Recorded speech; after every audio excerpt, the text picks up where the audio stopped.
तो आदाब, नमस्कार, गुड इवनिंग, सत श्री अकाल। एक बार फिर आप तमाम लोगों का स्वागत है क्राइम तक की कहानी के इस एपिसोड में। उम्मीद है पूरी फैमिली अच्छी होगी, अपना और अपनों का ख्याल रख रही होगी। आज की कहानी की शुरुआत एक गुड न्यूज़ से, एक अच्छी खबर से। हम लोग लगातार बात कर रहे थे निमिषा प्रिय को लेकर। बस कुछ घंटे बाद मौत दस्तक देने वाली थी।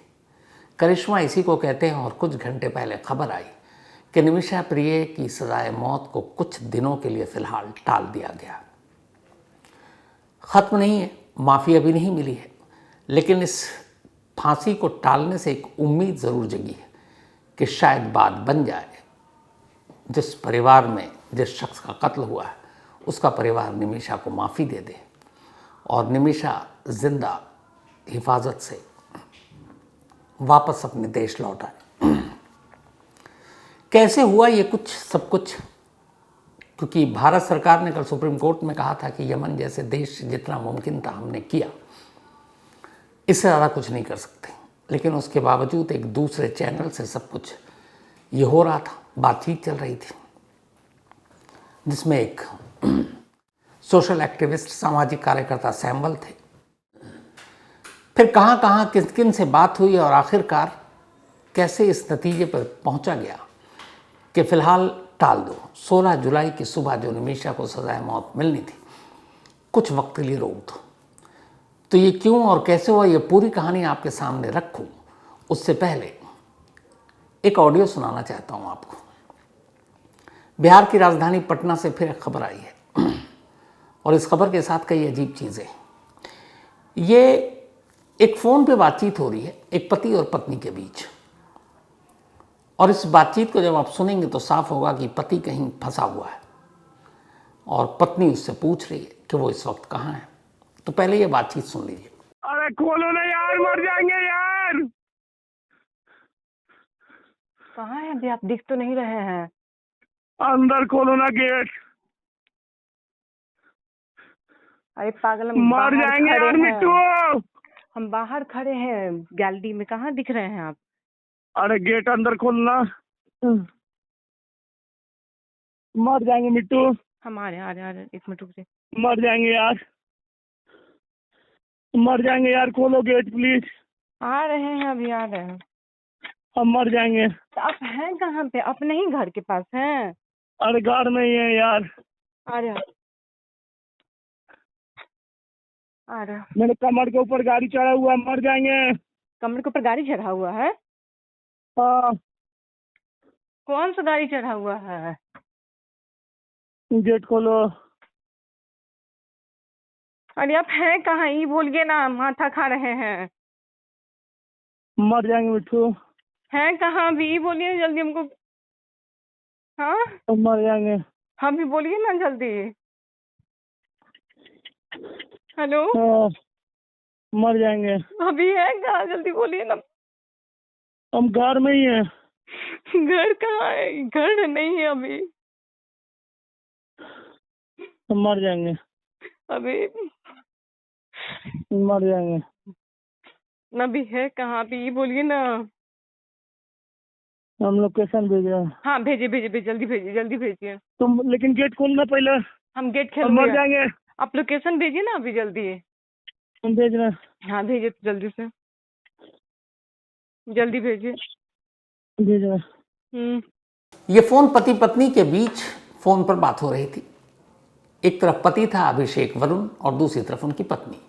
अभिषेक वरुण पटना की ICICI लोम्बार्ड बैंक में एक ब्रांच मैनेजर। अब संडे को एक पार्टी थी, एक किसी कुलीग के पेरेंट्स की एनिवर्सरी। तो पटना में ही ये पार्टी थी और उस पार्टी में अभिषेक अपनी पत्नी और बेटी को लेकर पहुंचा। रात वहाँ पार्टी ख़त्म हुई। उसके बाद अभिषेक वहाँ से निकला अपनी स्कूटी पर, लेकिन उस पार्टी में अभिषेक ने कुछ ज़्यादा ड्रिंक कर ली, शायद ड्राइव कर नहीं पाता। उसकी वाइफ ने उससे कहा कि तुम चला नहीं पाओगे। तो अभिषेक ने अपने एक दोस्त से कहा कि ठीक है, तुम मेरी बीवी और बेटी को घर पहुँचा दो, मैं अपनी स्कूटी से आ रहा हूँ। बीवी बेटी को दोस्त घर पहुँचा देता है। अभिषेक अब अपनी स्कूटी पर निकलता है, लेकिन वो घर नहीं पहुँचता। ये वाक़या है करीब रात 10:18 का, जब ये लोग निकले थे। इसके बाद अब घर नहीं पहुंचा, बीवी ने फ़ोन किया, फ़ोन उठाया नहीं। फिर अभिषेक ने फ़ोन किया और अभिषेक ने जब फ़ोन किया देर रात तो अपनी पत्नी से कहता है, जो भी आपने सुन, कि मुझे बचा लो, मेरे ऊपर गाड़ी गिरी हुई है। पत्नी पूछ रही है कि तुम कहाँ हो, वो अपना लोकेशन नहीं बता पा रहा। हालांकि पत्नी से उसने कहा, ये पूरी ऑडियो नहीं, इसके अलावा भी कुछ था, कि मेरे चारों तरफ दीवार है और मेरे ऊपर गाड़ी गिरी हुई है। इसके बाद फ़ोन कट जाता है। बीवी कई बार फ़ोन मिलाती है, फ़ोन अब स्विच ऑफ हो जाता है। पत्नी परेशान। देर रात फिर वो पुलिस स्टेशन पहुंचती है, पुलिस में रिपोर्ट लिखाती है। पुलिस कहती है ठीक है हम ढूंढेंगे। उसके बाद वो अपने जीजा के साथ रात को ही निकलती है, उस पूरे रूट में हर एक गली हर जगह छानती है, लेकिन पति कहीं नहीं मिलता। सुबह पुलिस में FIR लिखा दी जाती है, पुलिस भी ढूंढ रही होती है। अब उसके मोबाइल से जो अभिषेक के लास्ट लोकेशन मिला वो पटना से दूर बेऊर, जहाँ पे मशहूर जेल है, मशहूर और बदनाम दोनों कहें, तो उसी बेऊर के पास एक लोकेशन मिला, एक खेत के करीब एक घर का। पुलिस रिश्तेदार वहाँ पहुँचे, उन्होंने ढूंढा, कुछ मिला नहीं। बारिश होने लगी, पुलिस वाले लौट गए, रिश्तेदार वहीं पे थे। फिर उन्होंने देखा कि अभिषेक का चप्पल वहीं पड़ा है, अभिषेक की स्कूटी के टायर का मार्क भी कुछ जगह पे था। उन्होंने पुलिस वालों को बताया। बारिश हो गई, फिर शाम हो गई, रिश्तेदार भी लौट आए, पूरा मंडे भी बीत गया। अब आ गई ट्यूसडे की सुबह। ट्यूसडे फिर रिश्तेदार पहुंचते हैं, उसी लास्ट लोकेशन पे आसपास ढूंढ रहे हैं, वहाँ पुलिस ने जहाँ ढूंढा था। लेकिन इसी बीच में अभिषेक के ससुर ढूंढते ढूंढते खेत में पहुंच जाते हैं और खेत पे पगडंडी से चलते चलते अचानक उन्हें कुआं नज़र आता है। वो कुएं के अंदर झांकते हैं, उनकी चीख निकल जाती है। उस कुएं के अंदर अभिषेक की स्कूटी और अभिषेक की लाश दोनों पड़ी हुई थी। ये कुआं करीब 30 फीट गहरा और सूखा था। अब वो देखते हैं, बदहवास चीखते हैं, लोग आते हैं, बाकी रिश्तेदार, फिर फ़ौरन पुलिस को खबर दिया जाता है, फिर पुलिस आती है। इसके बाद करीब 6 घंटे लगते हैं लाश को बाहर निकालने में। अब ये जो मेन सड़क से इस कुएं तक का रास्ता है वो पूरी पगडंडी है। इंसान भी उसमें बेफिक्र होकर नहीं चल सकता, आपको अपना बैलेंस बना के चलना है, पतली सी ऊबड़ खाबड़ है। अब सवाल यह है कि मेन रोड से उस पगडंडी पर रात के अंधेरे में अभिषेक स्कूटी लेकर कैसे गया और फिर पगडंडी के करीब कुएं में गिरा। अगर नशे में था और वो कुएं में गिर गया, एक्सीडेंट यह है, हो सकता है, मुमकिन है। लेकिन एक चीज़ गले नहीं उतर रही है कि जो पगडंडी दिन के उजाले में, हमारे खुद रिपोर्टर ने स्कूटी चलाने की कोशिश की, नहीं चल पा रहा, ऊबड़ खाबड़ और ज़्यादा चौड़ी भी नहीं है, तो दिन के उजाले में चलाना मुश्किल हो रहा है। रात के अंधेरे में एक शख्स जिसने ड्रिंक कर रखा है और अंधेरा है और वो स्कूटी लेकर उस पगडंडी पे जो सड़क से काफ़ी दूर है वहाँ जाता है और उसके बाद सुबह उसकी डेड बॉडी और स्कूटी दोनों कुएं के अंदर। कुछ भी हो सकता है, मे बी एक हादसा भी हो सकता है, मे बी ये कत्ल भी हो सकता है। पुलिस का कहना है कि फ़िलहाल तफ्तीश कर रहे हैं। 200 मीटर तक जब इस मेन रोड से, उससे पहले कोई पीछा करता हुआ दिखाई नहीं दिया। लाश को पोस्टमार्टम के लिए भेजा गया। अब पोस्टमार्टम रिपोर्ट से क्लियर हो जाएगा कि मौत की वजह क्या है। रिश्तेदारों ने शक जताया कि ये प्री प्लान मर्डर है और उसकी वजह बता रहे हैं कि अभिषेक का एक दोस्त था, उस दोस्त के साथ पैसे को लेकर कुछ झगड़ा था और वो दोस्त से मुलाकात होती नहीं थी। लेकिन संडे को जो पार्टी थी, उस पार्टी में एक लंबे वक्त के बाद वो दोस्त भी आया था और उस पार्टी में उसका दोस्त का आना, अभिषेक का इस कदर ड्रिंक करना और फिर उसी रात उसका गायब होना, फिर सुबह कुएं में लाश का मिलना, ये इत्तेफाक नहीं हो सकता, ऐसा उनका कहना है। तो पुलिस जांच कर रही है। लेकिन ये सवाल है वाकई कि अगर आप ध्यान से उस पगडंडी को देख लें कि क्या नशे के अंदर रात के अंधेरे में एक शख्स इस पगडंडी को पार कर सकता है स्कूटी पर? देखकर मुझे तो डाउट हुआ, लेकिन कुछ भी हो सकता है। तो खैर, ये थी इस बैंक मैनेजर की रहस्यमय मौत की कहानी। इस पर जो भी अपडेट होगा आपको ज़रूर देंगे। अब आते हैं अच्छी खबर पर। निमिषा प्रिय, 16 जुलाई की तारीख तय की गई थी। सुप्रीम कोर्ट में कल कहा गया 18 जुलाई को सुनवाई होगी। भारत सरकार की तरफ से अटॉर्नी जनरल ने सुप्रीम कोर्ट को कहा कि हमने तमाम कोशिश की, लेकिन यमन दुनिया के बाकी देश जैसा है नहीं, तो वहाँ प्रॉपर चैनल किससे बात करें। फिर भी कोशिश जारी है। कोशिश जारी थी, लेकिन ये कोशिश कर रहा था फ्रंट पर आकर एक सामाजिक कार्यकर्ता सैम्बल। ऐसा नहीं है कि इसमें भारत सरकार ने भी मदद नहीं की।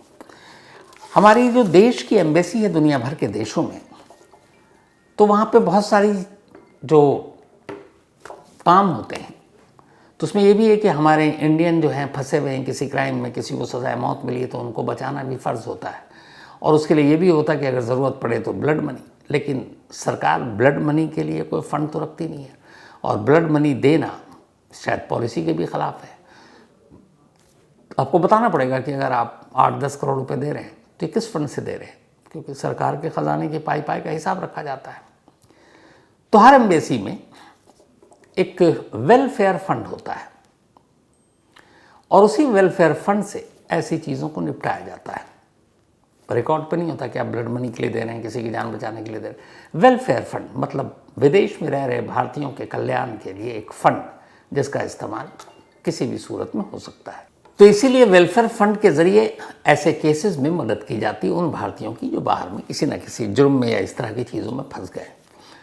लेकिन यमन की कहानी दूसरी थी। वहाँ अपनी एम्बेसी है नहीं, मैंने आपको पहले भी बताया। वहाँ पे हूती विद्रोहियों का कब्जा है, ख़ासतौर पर उस यमन की राजधानी सना में, जिस सना के अंदर सना सेंट्रल जेल है और जहाँ निमिशा पिछले 8 सालों से बंद है, और जहाँ कल सुबह फांसी होनी थी। तो अब सारे प्रॉपर चैनल से बंद हो गया, एम्बेसी भी नहीं, सऊदी अरब के एम्बेसडर इसे देख रहे थे, क्या किया जाए। सैमुअल इस कोशिश में लगे हुए थे। सैमुअल को ये था कि अब हूती के टॉप लीडरशिप या ऐसे किसी शख्स को पकड़ा जाए जिसकी बात हूती भी माने, वहाँ की लीडरशिप भी माने, जो वहाँ के पावरफुल लोग हैं वो भी माने। अब हूती के जितने टॉप लीडरशिप हैं उनका कनेक्शन ईरान से है। ईरान में भी एक शख्स हैं जिनको बड़ी इज्जत से देखा जाता है, और यमन में भी वो शख्स हैं, और उनका नाम है शेख हबीब उमर बिन हाफिज़। ये एक इज़्ज़तदार चेहरा है यमन के अंदर। तो जो भी हूती के विद्रोही हैं वो, या पुरानी सरकार, पिछली सरकार, इन सब के अंदर इनका एक कल है। तमाम रास्ते से होते हुए सैमुअल शेख हबीब उमर बिन हाफिज़ तक पहुँच बनाते हैं, उनसे बातचीत होती है। अब शेख हबीब उमर बिन हाफिज़ तक पहुँचना और फिर उनसे बात करना और वो तैयार हो जाना, ये पहली जीत थी। इसके बाद वो सारी बात सुनते हैं, फिर कहते हैं ठीक है। आज जब ये सारी चीज़ें एंड टाइम पे, क्योंकि वक्त भाग रहा था, कल सुबह फांसी होनी थी, तो शेख हबीब उमर बिन हाफिज़ की पहल पर एक मीटिंग बुलाई गई आज, यानी 15 जुलाई को। ये मीटिंग बुलाई गई धामर यमन में, और ये सना से जहाँ फांसी होनी थी कल सुबह, उससे करीब 100 किलोमीटर दूर है। इस मीटिंग में कुछ खास लोगों को बुलाया गया जिनके बीच में एक समझौता होना था। उसमें सैमुअल थे, जो ख़ास तौर पर निमिशा की फैमिली की तरफ से बातचीत कर रहे थे। इसके अलावा इसमें विक्टिम की फैमिली थी, जिस शख्स का कत्ल हुआ और जिसके इल्ज़ाम में निमिशा को सजाए मौत मिली। अब विक्टिम की जो फैमिली थी वो सना से, जहाँ पर जो राजधानी और सेंट्रल जेल है, करीब 230 किलोमीटर दूरी पर है, और वहाँ पे थी, तो वो भी धामर पहुँचे। इसके अलावा हदिया स्टेट है एक यमन में, उसके चीफ जस्टिस को बुलाया गया कि वो इन बातचीत के गवाह बने, और साथ ही यमन के शूरा के मेंबर जो होते हैं, चूँकि शरिया लॉ है वहाँ से, तो उसके कुछ मेंबर में से एक मेंबर को कहा गया कि आप शूरा की नुमाइंदगी करें। तो मेंबर ऑफ यमनी शूरा में से भी एक पहुँचे। ये सारे लोग बैठे एक साथ। अब इसके बाद बातचीत शुरू हुई। बातचीत पहले भी परिवार के साथ हुई थी कि आप माफ़ कर दें, क्योंकि माफ़ी लेंगे तभी ब्लड मनी की बात होगी। पर परिवार ने ना इनकार किया था ना इकरार किया था, कभी माने ही नहीं थे। लेकिन पहली बार ऐसा हुआ कि अभी तक जो बातचीत हो रही थी वो भाई से हो रही थी। जिस शख्स का कत्ल हुआ, यानी कि मेहदी तलाल आब्दो मेहदी, उसके भाई से हो रही थी। पहली बार मेहदी की माँ भी इसमें इन्वॉल्व हुई, और मेहदी की माँ से भी बातचीत की गई। मेहदी की माँ को सारी बातें बताई गई। हालांकि ये भी कहा गया कि दोनों कोर्ट, प्रेसिडेंट ऑफ यमन, सब ने माफ़ी देने से मना कर रखा है, और ख़ुद कन्फेस कर रखा था एक कोर्ट में, तो वो सारी चीज़ें सामने रखेगी। लेकिन ये कहानी भी बताई गई कि ये सारे सिचुएशन क्यों पैदा हुई, ये कत्ल क्यों हुआ। उसकी वजह ये थी कि एक लड़की जो अनजान देश में, यमन में पहुंची है अपनी एक ज़िंदगी को संवारने के लिए, नर्स की नौकरी करने के लिए, और यमन का एक नागरिक जिस पर उसने भरोसा किया, उसको बिजनेस पार्टनर बनाया, वो उसके पैसों को लूटने लगा, गबन करने लगा, धोखा देने लगा, और साथ ही उस पर बुरी नज़र रखने लगा। और इंटेंशन ये था कि उसे सिर्फ अपना पासपोर्ट लेना था बेहोश करके, लेकिन वो बेहोशी की दवा ओवरडोज हो गई, तो जानबूझ कर ये कत्ल नहीं हुआ, गुनाह है, जुर्म है, लेकिन इंटेंशन मारने का नहीं था। तो जब ये सारी बातचीत हुई और फिर ये हुआ कि हम ब्लड मनी भी देने को तैयार हैं, तो फाइनली ये तो नहीं हुआ कि ब्लड मनी देंगे या माफ़ी देंगे, फैमिली ने ये अभी तक नहीं कहा। लेकिन जब ये सारे नुमाइंदे बैठे थे और चूँकि शेख हबीब उमर बिन हाफिज़ की पहल पर ये हुआ, तो फिर ये तय हुआ कि देखिए अगर बातचीत बनती है तो फिर कोई हल निकलेगा, लेकिन वक्त कम है, क्योंकि कुछ घंटे बाद सुबह सजाए मौत मिल जाएगी, तो उसके बाद ऐसी बातचीत का तो फ़ायदा नहीं है। तो फिर एक राय बनी, वो राय ये कि ठीक है ये बातचीत जारी रहेगी जिसमें अलग अलग लोग शामिल होंगे, तब तक जब तक कि ये बातचीत किसी नतीजे पर नहीं पहुंच जाती तब तक इस फांसी को रोकने के लिए हुक्म दे दें। अब चूंकि जब शेख हबीब जैसे लोग खुद इन्वॉल्व हैं और जो हूती विद्रोही हैं वो सब इनको मानते हैं, तो ये हुआ कि ठीक है कुछ वक्त की मोहलत दी जाए, समझौता हो गया तो ठीक, नहीं होता है तो फिर जो अदालत का हुक्म वो आगे पूरा होगा। इसी के बाद फिर ये हुआ कि कुछ वक्त के लिए फांसी टाल दी जाए और कल कम से कम सजाए मौत न दी जाए। परिवार वालों को इस पर कोई एतराज़ नहीं था। जब परिवार की रजामंदी हो गई कि ठीक है हम बातचीत को तैयार हैं भी और कल की फांसी टालने पे हमें कोई एतराज़ नहीं, अगर परिवार अड़ जाता कि नहीं गलत है तो शायद ये मोहलत नहीं मिलती, लेकिन परिवार राज़ी हो गई, बाकी के लोग फिर राज़ी हुए, फिर समझौता हुआ कि जब तक ये फाइनल बातचीत नहीं होती माफ़ीनामा या ब्लड मनी की, तब तक इस मौत पर रोक लगा दी जाए। और इसके बाद जेल तक ये खबर पहुंची, और जेल तक जब ये खबर पहुंची उसके बाद फिर ये ऐलान हुआ कि कल 16 जुलाई की सुबह निमिषा प्रिया की जो मौत की तारीख तय की गई थी वो अगले कुछ वक्त के लिए टाल दी गई है। अब कुछ वक्त, कितना वक्त ये अभी क्लियर नहीं हुआ, शायद कल परसों तक क्लियर हो जाए, लेकिन ये एक अच्छी खबर है कि एक फांसी टल गई कुछ घंटे पहले। दुआ यही है बातचीत पूरी बन जाए, फैमिली माफ़ कर दे, और एक और भी है कि अब 11 करोड़ इंडियन करेंसी में 11 करोड़ रुपए का ऑफ़र दिया गया है ब्लड मनी का, तो अगर वो मान लेते हैं, बाकी 2 ऑफ़र के बारे में आपको बता ही रखा है, यूएई या फिर सऊदी अरब में नौकरी या मेडिकल ट्रीटमेंट, किसी पर भी अगर वो एक्सेप्ट कर लेते हैं तो बहुत मुमकिन है निमिषा की ज़िंदगी बच जाए, और हम सबकी यही दुआ है कि ऐसा ही हो। तो ये एक अच्छी खबर, और इसी के साथ कहानी में आज इतना ही। अब आपसे मुलाकात होगी कल रात 9 बजे किसी नई कहानी के साथ। तब तक अपना और अपनों का ख्याल रखिएगा। Thank you very much.